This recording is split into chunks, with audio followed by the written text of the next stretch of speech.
இந்திய கூட்டணியில் அமமுக நெருக்கடியில் தினகரன்.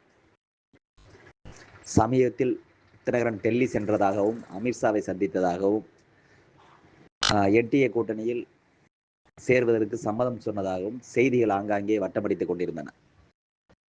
இந்த சூழ்நிலையில் செய்தி ஊடகங்கள் என்டிஏ கூட்டணியில் தினகரன் இணைந்து விட்டார் என்று செய்தியில் தொடர்ந்து வெளியிட்டுக் கொண்டே இருக்கின்றன. அதுக்கு உறுதியாக மறுப்பு தெரிவிக்காத தினகரன், நான் எந்த கூட்டணியில் இடம்பெறுகிறேன் என்பதை அந்த கூட்டணிக்கு தலைமை வகிக்கும் கட்சியை அறிவிக்கும், அதன் பிறகு உங்களிடம் பேசுகிறேன் என்று கூறிவிட்டு சென்றார்.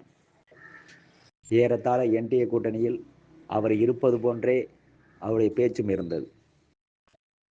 இதனால் அதிர்ச்சியடைந்த நிர்வாகிகள், இபிஎஸ்க்கு எதிராக செயல்பட்டு கொண்டிருந்த நம்மால் எப்படி இபிஎஸ் தலைமையை ஏற்று நமது அந்த கூட்டணி இணைய முடியும்? கண்டிப்பாக அந்த கூட்டணி நமக்கு செட் ஆகாது.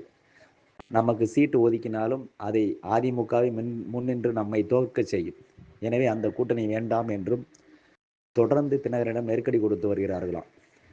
இதனால் முடிவெடுக்க முடியாமல் திணறிக் கொண்டிருக்கிறாராம் டிடிவி.